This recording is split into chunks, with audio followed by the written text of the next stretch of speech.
സ്വാതന്ത്ര്യം കിട്ടിക്കഴിഞ്ഞ ശേഷം നിസാമാണെങ്കിൽ ഹൈദരാബാദിനെ ഇന്ത്യക്ക് വിട്ടുകൊടുക്കാതെ സ്വന്തമായിട്ടൊരു ഇസ്ലാമിക് രാജ്യമാക്കാൻ ശ്രമിക്കുകയും അതിനുവേണ്ടി നിസാമാണെങ്കിൽ ഹൈദരാബാദ് ചെയ്തു കൂട്ടിയ ക്രൂരകൃത്യങ്ങളുമാണ് 2024 റിലീസ് ചെയ്ത റസാക്കാർ എന്ന സിനിമയെ കാണിക്കുന്നത്. ഒരുപാട് വിവാദങ്ങളുണ്ടാക്കിയ സിനിമയായിരുന്നു ഇത്. ചരിത്രത്തിൽ ഇല്ലാത്ത കാര്യങ്ങളും ഒരു തെളിവുകളും ഇല്ലാത്ത രേഖകളായിരുന്നു ഈ സിനിമ കാണിച്ചെന്ന് ഒരു വിഭാഗം വാദിച്ചപ്പോഴത്തേക്കിനും മറ്റൊരു വിഭാഗം വാദിച്ചത് ഇതായിരുന്നു യഥാർത്ഥ ചരിത്രമെന്നായിരുന്നു. അപ്പോൾ ഏതായാലും നമുക്ക് നേരെ വീഡിയോയിലേക്ക് പോകാം. അങ്ങനെ ഈ സിനിമ നമ്മളെ കാണിക്കുന്നതെന്ന് വെച്ചാൽ സ്വാതന്ത്ര്യം കിട്ടിക്കഴിഞ്ഞുള്ള ഒരു കാലഘട്ടമായിരുന്നു. അന്ന് മിക്ക നാട്ടുരാജ്യങ്ങളും ഇന്ത്യയുമായിട്ട് കൂടിച്ചേർന്നെങ്കിലും ഹൈദരാബാദ് മാത്രം കൂടിയിട്ടില്ലായിരുന്നു. അന്ന് ഹൈദരാബാദ് ആണെങ്കിൽ നിസാമായിട്ടുള്ള ഉസ്മാൻ അലിഖാൻ്റെ കീഴിലായിരുന്നു പ്രവർത്തിച്ചുകൊണ്ടിരുന്നത്. നിസാമാണെങ്കിൽ അന്ന് തൻ്റെ മതം സ്പ്രെഡ് ചെയ്യണമെന്നുള്ള ഒറ്റ ചിന്ത കൊണ്ട് ഹൈദരാബാദിലേക്ക് സ്വന്തമായിട്ട് ഒരു ആർമീനെ തന്നെ ഉണ്ടാക്കും. ആ ആർമീനെ കൺട്രോൾ ചെയ്തുകൊണ്ടിരുന്നത് കാസ്മിൻ റാസ്മി എന്ന് പറഞ്ഞൊരു മൃഗസ്വഭാവമുള്ള ക്രൂരനായിട്ടുള്ള ഒരുത്തനായിരുന്നു. ഒരിക്കലാണ് കുറേ അധികം ആളുകൾ ചേർന്ന് നിസാമിനും ബ്രിട്ടീഷുകാർക്കെതിരെ സമരം ചെയ്യുന്നത്. ആ സമയത്താണെങ്കിൽ ബ്രിട്ടീഷുകാർ കംപ്ലീറ്റ് ആയിട്ട് ഇന്ത്യയിൽ നിന്ന് പോയിട്ടില്ലായിരുന്നു. അങ്ങനെ കാസിമാണെങ്കിൽ കുറേ ബ്രിട്ടീഷുകാരെയും കൂട്ടിക്കൊണ്ട് വന്നിട്ട് അവിടെയുള്ള എല്ലാവരും പിടിച്ചു കെട്ടി അന്നേരം തന്നെ ഒരു മരത്തിലേക്ക് കെട്ടി തൂക്കിക്കൊല്ലും. അടുത്ത സീനിൽ നമ്മളെ കാണിക്കുന്നതെന്ന് വെച്ചാൽ ഒരു ബ്രിട്ടീഷുകാരനെ നിസാം സംസാരിച്ചുകൊണ്ടിരിക്കുന്നതായിരുന്നു. ബ്രിട്ടീഷുകാരൻ വന്നിട്ട് പറയും സർദാർ പട്ടേൽജി ആണെങ്കിൽ ഒരു ഓഫർ പറഞ്ഞിട്ടുണ്ട് ഹൈദരാബാദിനെ ഇന്ത്യയിലേക്ക് ചേർക്കാൻ വേണ്ടിയാണ്. അന്നേരമാണ് നിസാം പറയുന്നത് ഇതേ ഓഫർ അവന് പാകിസ്ഥാനിൽ നിന്നും വന്നിട്ടുണ്ട്. പക്ഷേ നിസാമിനാണെങ്കിൽ ഇന്ത്യ രണ്ടിനും താല്പര്യമില്ല. പകരം ഹൈദരാബാദ് ആണെങ്കിൽ ടർക്കിസ്ഥാൻ എന്നുള്ള പേരിൽ ഇവിടെ തന്നെ ഒരു ഇസ്ലാമിക് കൺട്രി ആയിട്ട് മാറ്റാൻ പോകാമെന്ന് പറയും. അടുത്ത സീനിൽ നമ്മളെ കാണിക്കുന്നതെന്ന് വെച്ചാൽ രാജ്യം മുഴുവൻ ഇൻഡിപെൻഡൻസ് ഡേ ആഘോഷിച്ചുകൊണ്ടിരിക്കുന്നതാണ്.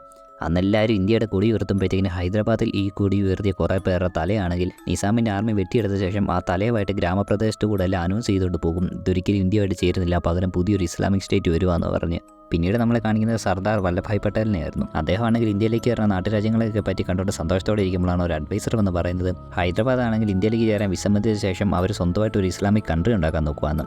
ഇത് കേൾക്കുമ്പോഴാണ് പട്ടേൽജി പറയുന്നത് അത് അനുവദിച്ചു കൊടുക്കാൻ പറ്റത്തില്ല, കാരണം അവിടെ 90% ഹിന്ദു പോപ്പുലേഷനാണ്. അതുകൊണ്ട് തന്നെ പെട്ടെന്ന് അതൊരു ഇസ്ലാമിക് കൺട്രി ആയിട്ട് മാറ്റി കഴിഞ്ഞാൽ പാകിസ്ഥാൻ പിരിച്ചപ്പോൾ സംഭവിച്ച അതുപോലെ തന്നെ വലിയ കലാപങ്ങൾ ഉണ്ടാകുന്നു. പിന്നീട് നിസാമിൻ്റെ അടുത്തേക്ക് വരുവാണെങ്കിൽ അവൻ ഇതേ കാര്യങ്ങൾ തന്നെ ചിന്തിച്ചു തുടങ്ങിയായിരുന്നു. അവൻ ഉറപ്പായിരുന്നു ഇതൊരു ഇസ്ലാമിക് കൺട്രി ആയി കഴിഞ്ഞാൽ ഇവിടെയുള്ള ഭൂരിപക്ഷം ഹിന്ദുക്കളും ഇന്ത്യയിലേക്ക് കുടിയേറുന്നു. അതുകൊണ്ട് തന്നെ അവനാണെങ്കിൽ കാസിമിന് ഓർഡർ കൊടുക്കും ഉടനെ തന്നെ മുഴുവൻ ഹിന്ദുക്കളെ ഇസ്ലാമിലേക്ക് കൺവേർട്ട് ചെയ്യണമെന്ന്. അതുപോലെ തന്നെ ഇവിടെ പഠിപ്പിക്കുന്ന മറ്റ് ഭാഷകളെല്ലാം ക്യാൻസൽ ചെയ്തിട്ട് അവരിനി ഉറുദു മാത്രം പഠിച്ചാൽ മതിയെന്നും പറയും. അങ്ങനെ ഈ ഓർഡർ കിട്ടിയ കാസിമാണെങ്കിൽ നേരെ ഒരു ഗ്രാമപ്രദേശത്തേക്ക് പോകും. അവിടെ ചെല്ലുമ്പോൾ ഇതിൻ്റെ ഒരു ടീച്ചറാണെങ്കിൽ കുട്ടികളെ തമിഴും തെലുങ്കും പഠിപ്പിക്കുന്നതാണ്. ഇത് കാണുന്ന നിസാമാണെങ്കിൽ അവനെ ചെന്ന് പേടിപ്പിച്ച ശേഷം ഉറുദു പഠിപ്പിക്കാൻ വേണ്ടി പറയും. പക്ഷെ അവനാണെങ്കിൽ അതൊന്നും അറിയാതിരിക്കുമ്പോഴത്തേക്കിനുമാണ് അവിടെയുള്ള ഓരോ കുട്ടികളെ കൊന്നിട്ട് ആ ചോര കൊണ്ട് അവനാണെങ്കിൽ ആ ടീച്ചറിനെ കൊണ്ട് ഉറുദു പഠിപ്പിക്കാൻ വേണ്ടി പറയുന്നത്. അതിനുശേഷം അവനാണെങ്കിൽ ക്രൂരമായിട്ടുള്ള രീതിയിൽ ആ ടീച്ചറിനെ കൊല്ലും.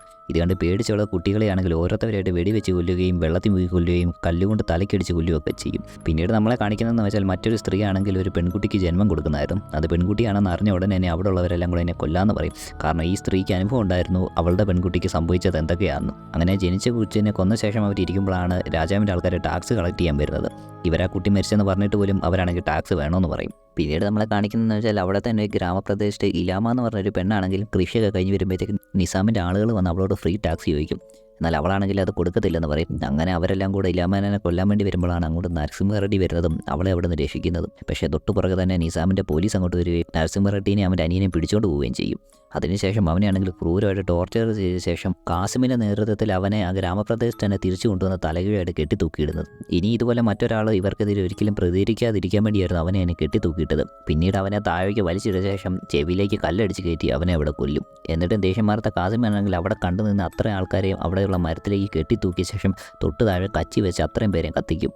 ഈ കഥകളെല്ലാം പട്ടേൽജിയുടെ കാതിലിടും. അങ്ങനെ പട്ടേൽജി ആണെങ്കിൽ നേരെ നെഹ്റുജീനെ പോയി കാണും. അവിടെ ചെന്നിട്ട് പറയും ഉടനെ തന്നെ ഇന്ത്യൻ ആർമീനെ ഹൈദരാബാദിലേക്ക് അയച്ചിട്ട് ആ ഹൈദരാബാദിനെ ഇന്ത്യയുടെ ഭാഗമാക്കണമെന്ന്. എന്നാൽ നെഹ്റുജി പറയുന്നതെന്ന് വെച്ചാൽ ഹൈദരാബാദ് ആണെങ്കിൽ ഇപ്പം നിസാമിൻ്റെ കീഴിലാണെന്നും നിസാമിനെയാണ് അവിടെ അധികാരമെന്നും പറയും. അതുപോലെ തന്നെ നമുക്ക് ചാടിക്കയറി അങ്ങോട്ട് ആക്രമിച്ച് കഴിഞ്ഞാൽ പാകിസ്ഥാൻ പോലെ വലിയ കലാപമാവും. അതുകൊണ്ട് തന്നെ ഒഫീഷ്യലായിട്ട് അവിടെ നടക്കുന്ന എന്തെങ്കിലും ഒരു ക്രൂരകൃത്യങ്ങൾ റിപ്പോർട്ട് ചെയ്യട്ടെ, അന്നേരം നമുക്ക് ആർമിനെ അയക്കാമെന്ന് പറയും. പിന്നീട് കാസിമാണെങ്കിൽ അവൻ്റെ ആർമിനെ കൊണ്ട് മറ്റൊരു ഗ്രാമത്തിലേക്ക് എന്നിട്ട് അവിടെയുള്ള എല്ലാവരോടും പറയും ഉടനെ തന്നെ ഇസ്ലാമിക്കിലേക്ക് കൺവേർട്ട് ചെയ്യുവാണെങ്കിൽ അവർക്ക് ജോലിയും അവരുടെ ലൈഫും എല്ലാം ഇമ്പ്രൂവ് ആവും. ഇല്ലെങ്കിൽ ഓരോരുത്തവരായിട്ട് കൺമുന്നിൽ കിടന്ന് മരിക്കുന്നത് കാണേണ്ടി വരും. അതുപോലെ തന്നെ ഇവിടുത്തെ ഓരോ പെണ്ണുങ്ങളുടെ മാനം പോകുമെന്ന്. ഇതൊക്കെ കേട്ടിട്ട് അവിടെയുള്ള ആളുകളെല്ലാം ഒരു പ്രതികരണമില്ലാതെ നിൽക്കുന്ന കാണുന്ന ദേഷ്യം വരുന്ന കാസിമാണെങ്കിൽ അവിടെയുള്ള ഒരു പെൺകുട്ടിയുടെ വസ്ത്രമെല്ലാം അയച്ചു മാറ്റും. അതുപോലെ തന്നെ ആർമിനെ വിട്ട് അവിടെയുള്ള പെൺകുട്ടികളെല്ലാം പിടിച്ചുകൊണ്ട് പോയി അവിടെ ഇട്ട് നശിപ്പിക്കാനും തുടങ്ങും. പ്രതികരിക്കാൻ വരുന്ന ആണുങ്ങളെയാണെങ്കിൽ ഉപദ്രവിച്ച ശേഷം ക്രൂരമായിട്ടുള്ള രീതികളിൽ കൊല്ലാൻ വേണ്ടി തുടങ്ങും. അങ്ങനെ ഏറ്റവും അവസാനം കൊച്ചു കുഞ്ഞിനെ അവരെ കൊല്ലാൻ തുടങ്ങുമ്പോഴത്തേക്കും ഒരു ഫാമിലി ആണെങ്കിൽ പേടിച്ച് ഇസ്ലാമിലേക്ക് മാറിക്കോളാന്ന് പറയും. അങ്ങനെ കാസിമാണെങ്കിൽ അവരെ തൽക്കാലം ഇസ്ലാമിലേക്ക് മാറ്റിയ ശേഷം ബാക്കിയുള്ളവരോട് അത് റെഡിയായിട്ടിരുന്നു അടുത്ത ദിവസം വരുമെന്ന് പറഞ്ഞ് അവിടെയുള്ള ഒരു പെൺകുട്ടിനെ പിടിച്ചുകൊണ്ട് അങ്ങ് പോകും. ഈ സംഭവങ്ങളിൽ അവിടെയുള്ള ഫയൽവാനായിട്ടുള്ള കുറേ ആളുകൾ കേൾക്കുന്നുണ്ടായിരുന്നു. അവരിത് കേട്ടിട്ട് ഉടനെ തന്നെ ഇതിനെതിരെ പ്രതികരിക്കാൻ വേണ്ടി മറ്റു കുറേ പണ്ഡിറ്റായിട്ടുള്ള ആളുകളുടെ സഹായം തേടി നേരെ തന്നെ ആ ഗ്രാമത്തിലേക്ക് ചെല്ലും. എന്നിട്ട് ഇസ്ലാമായിട്ട് മാറ്റി എല്ലാവരും പഴയ പോലെ തിരിച്ചാക്കിയ ശേഷം ഇനി എല്ലാ കാര്യത്തിനും ഇവരെ ഹെൽപ്പ് ചെയ്തോളാം എന്ന് പറയും. എന്നാൽ പിറ്റേ ദിവസം ആ ഫയൽവാൻ വീട്ടിലേക്ക് വരുമ്പോഴാണ് കാണുന്നത് അവൻ്റെ പശുവിനെ എല്ലാം കൊന്നിട്ടേക്കുന്നത്. അന്നേരം തന്നെ ആർമി അവിടെ കയറിയിട്ടുണ്ടായിരുന്നു. അവരെല്ലാം കൂടെ ആ ഫയൽവാനെ കീഴ്പ്പെടുത്തി കൊന്ന ശേഷം അവൻ്റെ ഭാര്യനെ നശിപ്പിക്കും. പിന്നീട് അവർ നേരെ ഈ ഗ്രാമത്തിലേക്കായിരുന്നു വരുന്നത്. അവർ വരുമ്പോഴത്തേക്കിനും തലേദിവസം ഇസ്ലാമിയിലേക്ക് മാറിയവരെല്ലാം തിരിച്ചു മാറിയത് കാണും. അങ്ങനെ ദേഷ്യം വന്നവനാണെങ്കിൽ എല്ലാവരെയും റൂമിൻ്റെ അകത്തേക്ക് കയറ്റിയ ശേഷം അവിടെ ഇട്ട് കൂട്ടമായിട്ട് അങ്ങ് കത്തിക്കും. പിന്നീട് കാസിമാണെങ്കിൽ അവൻ്റെ ആർമിനെ പൂജ ചെയ്തുകൊണ്ടിരിക്കുന്ന പണ്ഡിത്തുകൾക്ക് നേരെ ആയിരിക്കും. ഇനി മറ്റൊരുത്തനെയും ഇവർക്കെതിരെ ഇതുപോലെ നിൽക്കാതിരിക്കാൻ വേണ്ടി അത്രയും പേര് അവിടെ വെച്ച് കൂട്ടക്കൊല ചെയ്യും. പിന്നീട് നമ്മളെ കാണിക്കുന്നത് ഒരാളാണെങ്കിൽ ഹിന്ദുക്കളെ കൂട്ടമായിട്ട് കൊലപാതകം ചെയ്യുന്നത് നേരിട്ട് കണ്ടെന്ന് പറയാൻ വേണ്ടി പട്ടേൽജി ഇതെടുത്ത് വരുന്നതായിരുന്നു. അവൻ പറയും കഴിഞ്ഞ ദിവസമാണെങ്കിൽ ഒരു ഗ്രാമത്തിലെ സ്ത്രീകളും പുരുഷന്മാരും എല്ലാം കൂടെ ദേവീ പൂജയ്ക്ക് വന്ന് അവിടെ ആഘോഷിച്ചുകൊണ്ടിരിക്കുന്ന സമയത്താണ് ഈ ആർമി അങ്ങോട്ട് വരുന്നത്. അവിടെ വെച്ച് എല്ലാ പുരുഷന്മാരെ കൊന്ന ശേഷം സ്ത്രീകളുടെ എല്ലാം വസ്ത്രം വഹിക്കുന്നതെന്നും അത് ഇനി കാസിമാണെങ്കിൽ അത്ര സ്ത്രീകളോടും വസ്ത്രം ഇടാതെ അവിടെ കിടന്ന് ഡാൻസ് കളിക്കാൻ വേണ്ടി പറയും. പിന്നീട് കാസിമാണെങ്കിൽ അവരെല്ലാം പേടിപ്പിച്ച് അവിടുന്ന് നേരെ ഒരു കച്ചിക്കകത്തേക്ക് ഓടിച്ച ശേഷം ആ കച്ചിക്ക് തീ കൊളുത്തി അത്ര സ്ത്രീകളെയും പച്ചയ്ക്ക് കത്തിച്ചെന്ന് പറയും. ഇത് കേട്ട പട്ടേൽജി ആണെങ്കിൽ മരവിച്ച് പോയി നിൽക്കും. പിന്നീട് അഡ്വൈസറോട് ചോദിക്കും ഇത്രയും വലിയ സംഭവങ്ങൾ നടന്നിട്ട് വന്ന ന്യൂസ് പേപ്പർ വരാത്തതെന്നും. അന്നേരമാണ് അഡ്വൈസർ പറയുന്നത് അവിടെയുള്ള എല്ലാ ന്യൂസ് പേപ്പറും നിസാമിൻ്റെ കൺട്രോളിലാണെന്നും അതൊന്നും ഒരിക്കലും വരാൻ പോകുന്നതില്ലെന്നും. പിന്നീട് നമ്മളെ കാണിക്കുന്ന മറ്റൊരു ഗ്രാമത്തിലാണെങ്കിൽ ഒരു പെൺകുട്ടി മച്ചുവറായി പീരീഡ് വന്നപ്പോഴത്തേക്കിനും അവിടെ ഉള്ളവർ ആഘോഷിക്കുന്നായിരുന്നു. അന്നേരമാണ് നിസാമിൻ്റെ ഒരാൾ വന്നിട്ട് ആ പെൺകുട്ടിനെ പിടിച്ചുകൊണ്ട് പോകാൻ നോക്കുന്നത്. അവരാണെങ്കിൽ കുറേ നേരം കാല് പിടിച്ച് അവളെ കൊണ്ടുപോയില്ലെന്ന് പറഞ്ഞുകൊണ്ടിരിക്കും. ഇവൻ വീണ്ടും കൊണ്ടുപോകാൻ തുടങ്ങുമ്പോഴാണ് നാട്ടുകാരെല്ലാം കൂടെ ചേർന്ന് അവനെ ആക്രമിക്കുന്നത്. അങ്ങനെ ദേഷ്യം വന്നവനാണെങ്കിൽ ഉടനെ തന്നെ ഈ ഗ്രാമം ചുട്ട് ചാമ്പലാക്കൊണ്ട് വാണിംഗ് കൊടുത്തിട്ട് പോകും. തൊട്ടു പുറകെ തന്നെ കാസിം അങ്ങോട്ട് വന്നിട്ട് അവിടെയുള്ള ആണുങ്ങളെല്ലാം വെടിവെച്ച് കൊല്ലും. എന്നിട്ടാണ് പട്ടാളക്കാരോട് പറയുന്നത് ഇവിടെയുള്ള പെണ്ണുങ്ങൾക്കൊന്നും ഇപ്പോൾ ഭർത്താവില്ല, ഈ എല്ലാ പെണ്ണുങ്ങളെ നിങ്ങൾ ഉപയോഗിച്ചോളാൻ പറഞ്ഞ് ആ പട്ടാളക്കാരാണെങ്കിൽ അത്രയും പെണ്ണുങ്ങളെ നശിപ്പിക്കും. അങ്ങനെ ഈ ഒരു സംഭവമാണെങ്കിൽ ഒരു ജേർണലിസ്റ്റ് ആദ്യമായിട്ട് പത്രത്തിൽ എഴുതുകയും ആ ന്യൂസ് ആണെങ്കിൽ ഹൈദരാബാദ് വിട്ട് എല്ലായിടത്തേക്കും പോവുകയും ചെയ്യും. ഇതാണെങ്കിൽ പട്ടേൽജിയുടെ കയ്യിലും കിട്ടും.